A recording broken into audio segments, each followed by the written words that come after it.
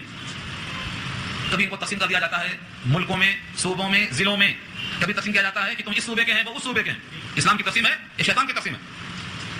یہ کالا ہے، یہ گورا ہے، یہ گورے نسل کا، یہ کالے نسل کا. نسلوں کی تقسیم اسلام کی ہے. جغرافیائی تقسیم، لسانی تقسیم، زبان کی تقسیم، یہ کوئی تقسیم ایسی نہیں ہے جو اسلام کی ہے. اسلام کی تقسیم وہ ہو جس میں بندے کو اختیار ہو، اختیار سے وہ کلمہ کفر کہہ سکتا ہے اور کلمہ ایمان بھی کہہ سکتا ہے. تو اسلام کی تقسیم کلمہ کفر ہے یا کلمہ ایمان ہے. ایمان پڑھنے والا، کلمہ پر جان دینے والا وہ مومن کا مومن بھائی ہے، اور کلمہ کفر کہنے والا وہ ہمارا دشمن ہے. اس لیے دشمن ہے کہ وہ اللہ کا باغی ہے، وہ اپنے مالک کو نہیں پہچانتا اور ہم مالک کے وفادار ہیں. جب مالک کا وفادار سامنے ہوتا ہے تو مالک کے غدار سے مقابلہ کرنا پڑتا ہے. اس وجہ سے دشمنی ہوتی ہے، وہ بھی ذات کے واسطے نہیں، اپنے ذات کے واسطے نہیں. تو مومن اگر اس طرح سے متحد و متفق ہو جائے تو اسلام کے قوانین نافذ ہو سکتے ہیں. لیکن آج یہ امکان نظر نہیں آتا ہے. لوگوں نے ٹکڑے ٹکڑے کر دیا ہے، مسلمانوں کی خلافت کو پارا پارا کر دیا ہے. اب ان کا پھر سے جمع ہونا بہت ہی ممکن نظر نہیں آتا جب تک کہ اللہ کی خصوصی رحمت نہ ہو. دلوں کا جوڑنا یہ اللہ کی رحمت ہے. تو بہرحال یہاں ایک حکم ہے، اس حکم پر عمل کرنے کے واسطے اسلامی خلافت ضروری ہے، یہ افراد کے واسطے نہیں ہے. اب یہ نہ کہیں کہ ہم تو فارغ البال ہو گئے، ہمارا ذمہ کم نہیں ہے. ہمارا ذمہ کم سے کم دعا کرنا ہے کہ اللہ مسلمانوں کو ایک خلیفہ پر متفق کر دے. یہ دعا کر سکتے ہیں ہم، اس کے حق میں ہم دعا کو ہونا چاہیے. الزانیۃ والزانی فجلدوا کل واحد منہما 100 جلدہ. زانیہ عورت اور زانی مرد کوڑے مارو، ان میں سے ہر ایک کو 100 جلدہ، 100 کوڑے، 100 درے مارو جو چمڑے کا ہوتا ہے. اب بسا اوقات ان پہ رحم آتا ہے، ہمدردی آتی ہے. ان کو دیکھ کر دل میں خیال آتا ہے کہ اتنی شدید سخت سزائیں کیوں ہیں. یورپ اسلام پر اعتراض کرتا ہے ان سزاؤں کو دیکھ کر کہ مسلمانوں کے پاس سزائیں بڑی وحشیانہ ہیں. ایک چھوٹی سی غلطی پہ سزا، اتنی بڑی سزا کہ پتھروں سے مار مار کے ہلاک. اور شاید آپ کو یہ ذہن آئے اگر کسی نے کسی کو قتل کر دیا ہے، قتل کر دیا اور اس کے ورثہ اس کو معاف کر دیں تو قصاص چل جائے گا. لیکن اگر کسی نے کسی کے ذریعے سے یہ غلطی کی ہے، زنا کیا ہے اور ورثہ اس کو معاف کر دیں تب بھی اس کو سنگسار کیا جائے گا، سزا معاف نہیں ہوگی. فرق سمجھ آ رہا ہے؟ اسلام میں بے حیائی کو برداشت نہیں کیا گیا. کسی کو قتل کر دیا گیا اور اس کے ورثہ معاف کر دیں، یوں ہی معاف کر دیں یا دیت لے کر معاف کر دیں تو قصاص چل سکتا ہے. لیکن اگر زنا کر لیں، شادی شدہ جوڑے اور ورثہ معاف کر دیں تو بھی وہ زنا کی وجہ سے سنگسار کو ٹال نہیں سکتے. اتنا بڑا فرق ہے. اسی کو لے کر یورپ والے اچھالتے ہیں کہ اسلام میں دیکھو قتل کر دیا تو معاف ہو سکتا ہے لیکن زنا کر دیا تو معاف نہیں ہو سکتا. در حقیقت دیکھنے میں بہت آسان ہے لیکن زنا کا ارتکاب انسانیت کا قتل ہے، حیا کا قتل ہے. اللہ تعالیٰ نے جو بندے کو شرافت اور خلافت دی ہے، جو اعزاز بخشا ہے، اس اعزاز کا قتل ہے. اور دنیا میں جتنے قتل ہوتے ہیں، جتنے فساد خریزیاں ہوتی ہیں، اگر آپ اس کی تحقیق کریں گے تو کوئی نہ کوئی عورت نکلے گی اس کی جڑ میں جہاں سے فساد شروع ہوا. ہر قتل کے پیچھے، ہر فساد کے پیچھے، ہر خریزی کے پیچھے کوئی نہ کوئی خاتون آپ کو ملے گی. اسی لیے اور اس کی وجہ سے انسان کا نسب سب غیر محفوظ ہو جاتا ہے. زنا کرنے والوں کو پتہ نہیں چلتا ہے کہ اس میں کس نے کتنے زنا کر چکا ہے اور کون اس کی بہن ہے، کون اس کی ماں ہے، کون اس کی بیٹی ہے، پتہ نہیں چلتا. چنانچہ آج ہر یورپ میں جا کر دیکھ لو ان کی نسلوں کو پتہ نہیں ہے کہ بیٹی کون ہے. کیونکہ نکاح سے جس طرح رشتہ قائم ہوتا ہے ایسا ہی زنا کرنے سے بھی قائم ہو جاتا ہے وہ نسب، جس کا نام ہے حرمت مصاہرت. اگر کسی نے کسی سے زنا کر لیا، اگر نکاح نہیں ہوا ہے تو بھی اب اس کی بیٹی سے نکاح نہیں کر سکتا. کیوں؟ زنا سے بھی حرمت مصاہرت ثابت ہوتی ہے. اب مجھے بتاؤ کہ جس ملک میں زنا اتنا عام ہو چکا ہے وہاں کیسے معلوم ہوتا ہے کہ کون اس میں بہن ہے، کون بیٹی ہے، کون ماں ہے. اس طرح سے اگر کوئی ان سے نکاح کر لے جو حرمت مصاہرت کے باوجود منع ہے آپ کے لیے تو یہ اس سے زیادہ شدید جرم ہے. اسی واسطے اللہ نے قرآن کریم میں زانی کو جب شادی شدہ ہو تو جینے کا حق نہیں رکھا ہے، اسے سنگسار کر دینے کا حکم ہے تاکہ نسب باقی رہے، نسب محفوظ رہے اور بے حیائی کا ارتکاب ختم ہو جائے. جب قوم اس کو نہیں مانتی ہیں تو اللہ کی طرف سے عذاب آتا ہے. ایڈز کا عذاب یہ عذاب ہی ہے، جب تک آنکھ نہ کھلے تب تک بیماری کہہ لو، جس دن آنکھ کھل جائے گی اس کو اللہ کا عذاب مان لینا. یہ اللہ کا عذاب ہے. اگر اللہ کی حرمت کو نہیں مانو گے تو اللہ ایسا عذاب دے دیں گے کہ تم کو موت خود آ جائے گی بیماری سے. آج کتنے انسان ہیں جو ایڈز کا شکار ہیں اور اس میں تقریباً وہی لوگ ہیں جن کی جنسی بیدار نبی کھلا کھلا چل رہی ہے. اس لیے اللہ فرماتے ہیں ان کو کوڑا مارنے میں رحم نہیں کھانا. مطلب یہ ہے وَلَا تَأْخُذْكُمْ بِهِمَا رَأْفَةٌ فِي دِينِ اللَّهِ. اللہ کے دین کے قائم کرنے میں، اللہ کے دین کے معاملے میں ذرا رحم نہ آنا چاہیے. وَلَا تَأْخُذْكُمْ تم کو نہ پکڑ لے، بِهِمَا ان دونوں کے ساتھ، رأفتن ہمدردی اور رحم، فی دین اللہ اللہ کے دین میں. یعنی کوڑا مارتے ہوئے یا سنگسار کرتے ہوئے کسی قسم سے ان پر نرمی اور رحمت نہ آنے پائے کیونکہ یہ اللہ کے دین کا معاملہ ہے، اس کو جو کا تو نافذ کرنا ہے، پورا پورا نافذ کرنا ہے. ان کنتم تؤمنون باللہ والیوم الآخر. اگر ہو تم ایمان والے، اگر تم ایمان رکھتے ہو اللہ پر اور یوم آخرت پر تو تمہارے ذمہ لازم ہے کہ اللہ کا حق، اللہ کا قانون نافذ کرتے ہوئے تم کو ذرہ برابر معاملے میں رحم دینا آنا چاہیے. اب کوئی کہے کہ بھائی جس معاملے میں رحم کھانا منع ہے تو ہم نہیں جائیں گے، ہم گھر میں بیٹھ جائیں گے. اگر ہم جائیں گے تو دل میں رحم آ جائے گا. اللہ فرماتے ہیں کہ اس معاملے میں جب کوڑا مارا جائے یا سنگسار کیا جائے تو مسلمانوں کا ایک بہت بڑا گروہ اس کا مشاہدہ آنکھوں سے کرے تاکہ دوسروں کو عبرت حاصل ہو. یہ ایسا مقام ہے جہاں لوگوں کی حاضری مطلوب ہے. اللہ کے الفاظ میں دیکھو وَلْيَشْهَدْ عَذَابَهُمَا طَائِفَةٌ مِّنَ الْمُؤْمِنِينَ, اور چاہیے کہ مشاہدہ کریں ان دونوں کے عذاب کو ایک جماعت مسلمانوں کی. مشاہدہ کریں, دیکھیں کہ اس جرم کی سزا کیا رکھا ہے اللہ نے, اور اللہ کی نگاہ میں بے حیائی کا ارتکاب کرنے والا کتنا شدید جرم کرنے والا ہے. مشاہدہ کریں. وَلْيَشْهَدْ یہ امر مجہول ہے. امر مجہول کے معنی جس کا مخاطب متعین نہ ہو. چاہیے کہ مومنین حاضر رہیں. اگر یہ ہوتا کہ تم حاضر رہو تو امر معروف ہوتا, لیکن یہاں کیا کہا چاہیے کہ مومنین حاضر رہیں, تو یہ امر مجہول ہے. وَلْيَشْهَدْ چاہیے کہ مشاہدہ کریں عذابہما ان دونوں کے عذاب کو طائفتٌ ایک گروہ من المؤمنین ایمان والوں میں سے. یہاں تک ایک بات پوری ہو گئی کہ یا تو 100 کوڑے مارا جائے گا اور یا تو پھر ان کو سنگسار کیا جائے گا. 2 حالتیں بتائی گئی. کبھی کبھی معاملہ الٹا ہو جاتا ہے, گاؤں کے لوگ فیصلہ کر دیتے ہیں شریعت سے ہٹ کے. نبی صلی اللہ علیہ وسلم کے زمانے میں بھی ایسا واقعہ پیش آیا تھا. ایک غلام تھا اور وہ خاتون کے ساتھ نوکری کرتا تھا, گھر میں کام کاج کرتا تھا. شوہر کی غیر موجودگی میں اس غلام نے اپنی ملکہ سے دوستی کر لیا اور قربت تک بات پہنچ گئی, بات زنا تک آ گئی.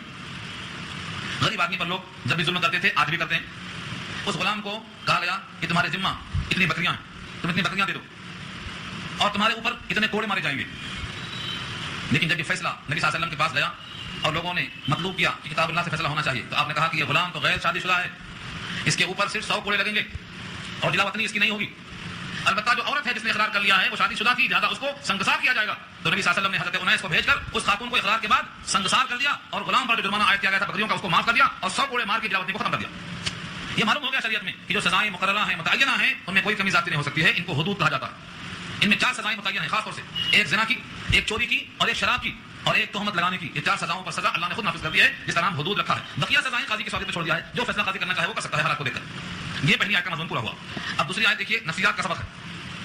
الزانی لا ينكح الا زانیة او مشرکہ, زانی مرد نکاح نہ کرے مگر زانیہ عورت سے یا مشرکہ عورت سے. والزانیة لا ينكحها الا زان او مشرک, اور زانیہ عورت نکاح نہ کرے مگر زانی سے اور مشرک سے یا مشرک سے. وحرم ذلك على المؤمنین, اور حرام کر دیا گیا ہے ایسا نکاح کرنا مسلمانوں پر. وحرم ذلك على المؤمنین, ایمان والوں پہ حرام کر دیا گیا. ترجمہ بہت ظاہر ہے لیکن آپ کے ذہن میں کئی اشکالات آ سکتے ہیں, اور اس آیت پر اشکالات کیے گئے ہیں اس لیے کہ مومن کا مومن سے نکاح بہرحال درست ہے چاہے وہ کتنا ہی گناہگار ہو, لیکن مومن کا نکاح مشرک سے نہیں ہو سکتا اور مشرک کا نکاح مومن سے نہیں ہو سکتا. یہ باتیں ہیں, لیکن یہاں اللہ تعالیٰ نے مشرکہ کو زانیہ کے ساتھ جوڑ دیا اور مشرک کو زانی کے ساتھ جوڑ دیا. کیا دونوں میں تعلق ہے؟ مشرک شرک کرنے والا, ایک سجدہ گاہ میں سکون نہیں آتا, کئی سجدہ گاہوں میں سجدہ مارنے والا مشرک کہلاتا. اور زانیہ جس کو ایک بستر پہ تسکین نہیں ہوتی ہے, کئی شوہروں کی تلاش کرتی ہے. اور اگر زانی مرد ہے تو ایک جگہ اس کو سکون نہیں آتا ہے, وہ کئی جگہ تسکین کے واسطے پھرتا رہتا, تو یہ بھی در بدر مارا مارا پھرتا ہے اور وہ بھی در بدر ٹھوکریں کھاتا پھرتا ہے. یہ دونوں ہرجائی ہیں, ان کی ایک جائی سے نہیں بنتی. یہ اپنے عقیدے کے لحاظ سے ہرجائی ہے, وہ اپنے جنس کے لحاظ سے ہرجائی ہے. اسی واسطے مومن پر یہ دونوں قسمیں حرام ہیں. مومن نہ مشرک کو پسند کر سکتا ہے نہ مشرکہ کو پسند کر سکتا ہے. مومن نہ زانی کو پسند کرتا ہے نہ زانیہ کو پسند کرتا ہے. یہ دونوں اللہ کے مجرم ہیں, ایک عقیدے کا مجرم ہے ایک عمل کا مجرم ہے. اس آیت میں دونوں کو پیش کیا گیا ہے, صرف شدت بیان کی گئی ہے. حقیقت تو یہ ہے اگر کوئی مرد زانیہ سے نکاح کر لے تو نکاح ہو جائے گا, لیکن مشرکہ سے نہیں ہوگا. اگر آپ کسی مشرکہ سے نکاح کریں گے تو نکاح ہی نہیں ہوگا, نکاح ہی باطل ہے. لیکن زانیہ سے نکاح کریں گے تو ہو جائے گا. لیکن یہاں اللہ نے کہا ہے کہ ایمان والوں پر یہ نکاح حرام ہے. پھر کیا مطلب ہو جانے کا؟ اصل تفصیل یہ ہے اس کی کہ مومن غیور ہوتا ہے, مومن غیرت والا ہوتا ہے. مومن کو یہ بات پسند نہیں آتی کہ اس کی بیوی کسی اور مرد کے پاس جائے. اگر کسی انسان کو اس میں غیرت نہیں آتی تو وہ غیور انسان نہیں ہے, وہ دیوس ہے. اس کو دیوس کہا گیا ہے. دیوس کے معنی بالکل لا خیرہ, بے غیرت, بے شرم. جس طرح اللہ تعالیٰ نے مثال دے کے بتایا ہے, کئی آیتیں ہیں, کئی حدیثیں ہیں. ایک صحابی فرماتے ہیں اسی واقعے میں نبی صلی اللہ علیہ وسلم نے ان کے غیرت کو ابھارنے کے لیے ایک مثال دے کے بتایا. ہم نے سورہ فاتحہ کے درس میں یہ مثال دی تھی, آپ کو یاد ہوگی. اگر تم میں سے کوئی شخص اپنی بیوی کے ساتھ غیر مرد کو پائے تو کیا کرے گا؟ یہ صحابی ہیں حضرت سعد بن معاذ, وہ کھڑے ہو کے بولتے ہیں کہ اللہ کے رسول ہم 4 ٹکڑے کر دیں گے, 2 مرد کے 2 عورت کے. فرمایا نبی صلی اللہ علیہ وسلم نے, اے سعد یہ تمہاری غیرت ایمانی ہے, یہ تمہاری غیرت ایمانی ہے کہ تم اس چیز کو دیکھ کر برداشت نہیں کر سکو گے. لیکن سنو, انا اغیر منکا, میں تم سے بھی زیادہ غیرت مند ہوں. اور آگے فرمایا واللہ اغیر منی, اور اللہ مجھ سے زیادہ غیرت مند ہے.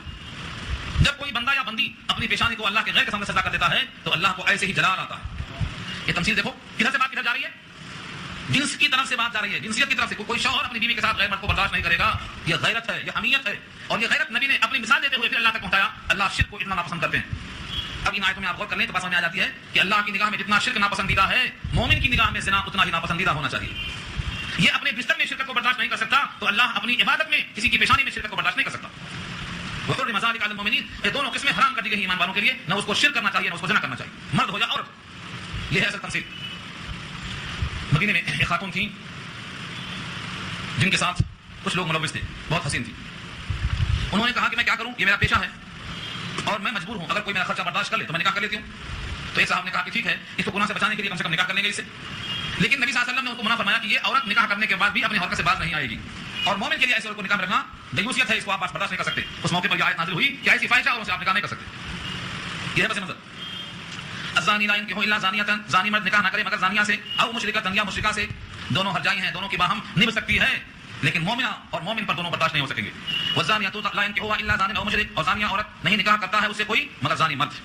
وہ زانیہ سے زانی ہی نکاح کر سکتا ہے، او مشرکون یا مشرک نکاح کر سکتا ہے. وحرم ذلک علی المؤمنین، اور یہ دونوں قسمیں ایمان والوں پر حرام قرار دے دی گئی ہیں. اب یہاں پر نحوی صرفی بہت سی بڑی بحثیں ہیں جو عوام میں نہیں چھڑ سکتا.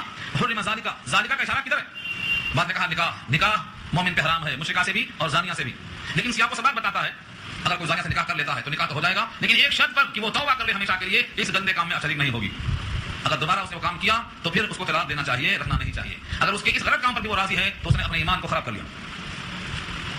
یہاں تک ایک مضمون پورا ہوا. اب دوسرا مضمون شروع ہوتا ہے کہ زانی کی سزا کوڑے ہیں یا سنگسار ہیں، لیکن آپ نے کہا 4 گواہ لائیں. اب 4 گواہ کہاں سے لائیں گے ایسے موقع پر؟ حضرت سعد بن عبادہ کا قصہ ہے. انہوں نے کہا کہ اللہ کے نبی، یہ کیا معاملہ ہے کہ اگر کوئی شوہر اپنی بیوی کے ساتھ غیر مرد کو دیکھے تو بجائے ان کو الگ کرنے کے، ڈنڈے مارنے کے، 4 گواہ ڈھونڈنے جائے گا، تب تک تو نکل جائیں گے وہاں سے. وہ 4 گواہ لانے تک چلے جائیں گے. لہٰذا 4 گواہ لانے کا مطلب سمجھ میں نہیں آ رہا ہے. یہ ان کا سوال تھا. اور اگر زبان سے گواہوں کے بغیر کچھ کہیں گے تب 80 کوڑے کھائیں گے، کیونکہ کسی عورت پر تہمت لگانے کی سزا کیا ہے؟ 4 آدمی گواہ پیش کرو، ورنہ پھر کوڑے کھاؤ. یہاں دیکھیے آیت کو پہلے. والذین یرمون المحصنات ثم لم یأتوا بأربعة شهداء فجلدوهم 80 جلدة. 80 کوڑے اللہ نے خود مقرر کر دیا. جو لوگ تہمت لگاتے ہیں، یرمون، رمیہ یرمی کے معنی پھینک کے مارنا، تہمت بھی لگانا پھینک کے مارنا ہے، اس کے دل کو ٹھیس لگتی ہے. والذین یرمون، جو تہمت لگاتے ہیں زنا کی، کس کو؟ المحصنات، پاک دامن عورتوں کو. ثم لم یأتوا بأربعة شهداء، پھر نہیں لائے اپنے پیچھے 4 گواہ. الزام تو لگا دیا لیکن 4 گواہ نہیں پیش کر سکے. 1 گواہ، 2 گواہ، 3 گواہ نہیں کافی ہیں، 4 گواہ چاہیے. نہیں پیش کر سکے فجلدوہم، تو ان کو آپ مارو. کتنا؟ 80 جلدہ، 80 درے لگاؤ. صرف درے لگانا کافی نہیں، آئندہ سے یہ شخص غیر معتبر، قابل بھروسہ نہیں رہ گیا، غیر معتبر ہو گئے. ولا تقبلوا لهم شهادة ابدا، اور نہ قبول کرو ان کے لیے گواہی کبھی بھی، ابدا کبھی بھی، ہمیشہ مردود شہادت ہو گیا. امام اعظم ابو حنیفہ رحمۃ اللہ علیہ فرماتے ہیں لفظ ابدا سے کہ اب اس کی گواہی کبھی بھی قبول نہیں ہوگی. 80 کوڑے بھی کھایا اور غیر معتبر بھی ہو گیا، مردود شہادت ہو گیا. واولئک هم الفاسقون، اور وہی لوگ فاسق ہیں، وہی لوگ فاسق ہیں، فسق و فجور کے اندر مبتلا. الا الذين تابوا من بعد ذلك، مگر وہ لوگ جو توبہ کر لیے اس واقعے کے بعد، واصلحوا، اور اپنی اصلاح کر لیا. فإن الله غفور رحیم، تو بے شک اللہ غفور رحیم ہے، یعنی مغفرت کرنے والا، رحمت کرنے والا. اب الا الذين تابوا میں جو استثناء آیا کہ ان کی گواہی معتبر نہیں، ان کو 80 کوڑے مارو، یہ فاسق ہیں، سوائے ان کے جو توبہ کر لیے. تو سوائے ان کے جو توبہ کر لیے، استثناء کس چیز سے؟ فرمایا کوڑے سے استثناء نہیں ہے، وہ تو 80 کوڑے کھائیں گے ہی، توبہ کرنے جانا توبہ کریں، اور ان کی گواہی معتبر نہیں ہوگی، ہمیشہ غیر مقبول رہیں گے. صرف استثناء کس سے ہے؟ وہ اولئک هم الفاسقون سے ہے، کہ وہ لوگ فاسق ہیں. اب توبہ کر لیں، اصلاح کر لیں تو ان کا فاسق ہونے کا لیبل ختم ہو جائے گا، لیکن 80 کوڑے ختم نہیں ہوں گے اور گواہی قابل اعتبار نہیں ہوگی. امام شافعی رحمۃ اللہ علیہ ایک سب اور آگے جاتے ہیں اور فرماتے ہیں کہ اس کی گواہی بھی معتبر ہو جائے گی. توبہ کر لیا اگر تو گواہی بھی معتبر ہو جائے گی، کیونکہ جب فاسق ختم ہو گیا، اس کا فسق مان لیا گیا کہ ختم ہو گیا، تو اب اسے گواہی کو ماننا پڑے گا. امام شافعی نے ایک درجہ اور آگے بڑھ کے اس طرح کا فائدہ اٹھایا. بہرحال وہ شخص جس نے توبہ کیے بغیر اپنے موقف پر قائم رہا وہ فاسق ہے، گواہی غیر معتبر ہے، 80 کوڑے کھائے گا. ابھی جب آیت نازل ہو گئی تو ایک صحابی ہیں حضرت سعد بن معاذ یا سعد بن عبادہ، وہ فرماتے ہیں کہ اللہ کے نبی، بھلا ایسے موقع پر گواہ کہاں ملے گا؟ چلو اجنبیہ عورت ہے، آپ نے دیکھا ہے، آپ نے خاموشی اختیار کر لی ہے، لیکن اپنی بیوی کے ساتھ غیر کو دیکھا ہے تو 4 گواہ کہاں سے آئے گا؟ اگر بولے گا تو 80 کوڑے کھائے گا، اور نہیں بولے گا تو گھٹ گھٹ کے مرتا رہے گا. کیا کرے گا؟ نبی صلی اللہ علیہ وسلم نے ان کو سمجھایا. ابھی بات ختم ہوئی کہ انہی کے درمیان، انہی کے قبیلے میں واقعہ پیش آیا. ایک قصہ بہت مشہور ہے، ان کا نام ہے عویمر، عین واو یہ میم رے، عویمر اجلانی. اور ایک مشہور قصہ ہے شریک بن سہمہ کا، شریک بن سہمہ کا. اور ایک قصہ مشہور ہے ہلال ابن امیہ کی بیوی کا. ہلال ابن امیہ نے کہا آ کر کہ میں نے اپنی بیوی کے ساتھ غیر مرد کو دیکھا. نبی صلی اللہ علیہ وسلم قریب تھا کہ فیصلہ فرما دیں کہ یا تو تم 4 گواہ لاؤ ورنہ ڈنڈے کھاؤ، تمہاری پیٹھ پہ برسیں گے کوڑے. البینۃ، یا تو بینہ پیش کرو ورنہ کیا ہوگا؟ تمہارے پیٹھ پہ 80 دورے پڑیں گے. ہلال ابن امیہ رو رہے تھے اور کہہ رہے تھے کہ میں بے قصور ہوں اور سچا ہوں، مجھے یقین ہے کہ اللہ مجھے اس مصیبت سے باہر نکالیں گے. ان کے بارے میں یہ آیت نازل ہوئی. عام طور سے کیا ہوتا، اگر کوئی اجنبی عورت کو اجنبی مرد کے ساتھ دیکھتا ہے تو آدمی خاموش ہو بھی سکتا ہے، لیکن اگر اپنی بیوی کے ساتھ دیکھتا ہے تو کس طرح خاموش ہوگا؟ اور پھر 4 گواہ کہاں سے لائے گا؟ 4 گواہ نہ ملنے کی شکل میں کیا ہوگا؟ 80 کوڑے کھائے گا. یورپ کا یہاں بھی کئی سوال ہے، کئی اعتراضات ہیں.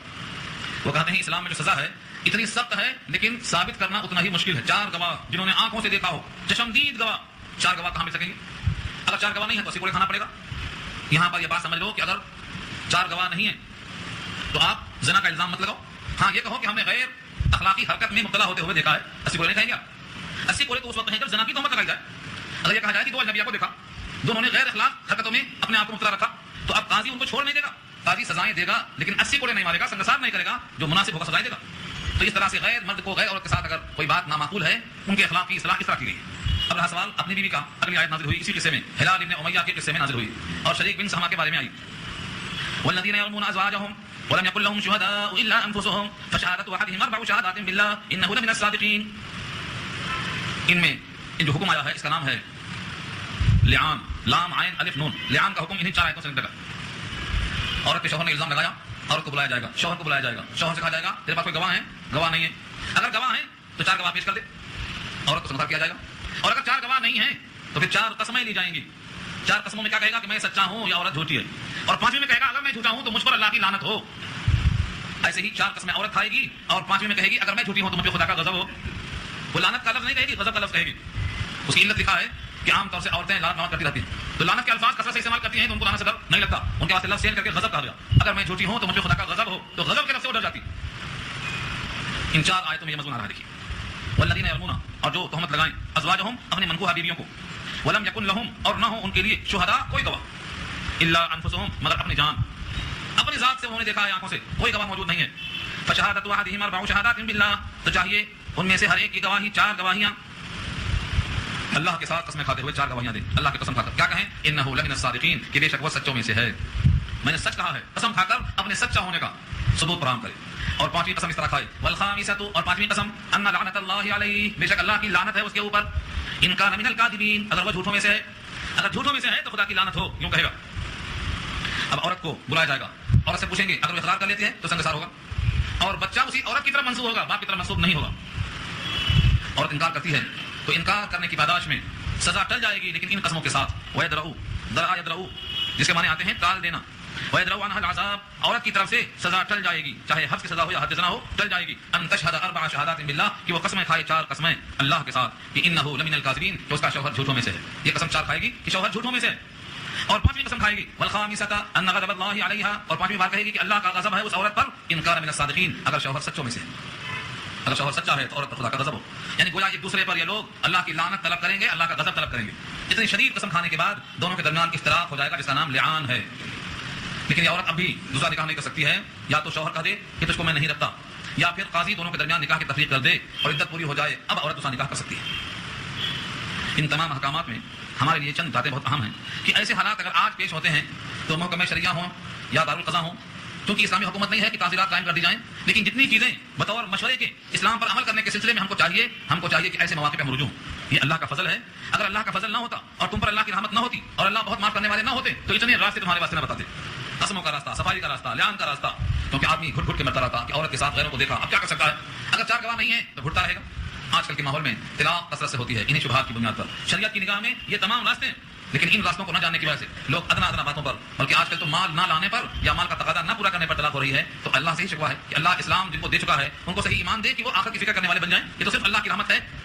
ولولا فضل اللہ علیکم, اگر نہ ہوتا اللہ کا فضل تم پر, یعنی مردوں پر, عورتوں پر, ورحمتہ, اور اس کی رحمت, وان اللہ تواب حکیم, اور بے شک اللہ توبہ قبول کرنے والے اور حکمت کرنے والے. اس عورت کا واقعہ جو پیش آیا, ہلال ابن امیہ کی بیوی کو حضور نے بلایا. ہلال نے قسم کھا لی, اس کے مطابق ان کی بیوی کو بلایا, اس نے بھی قسم کھایا.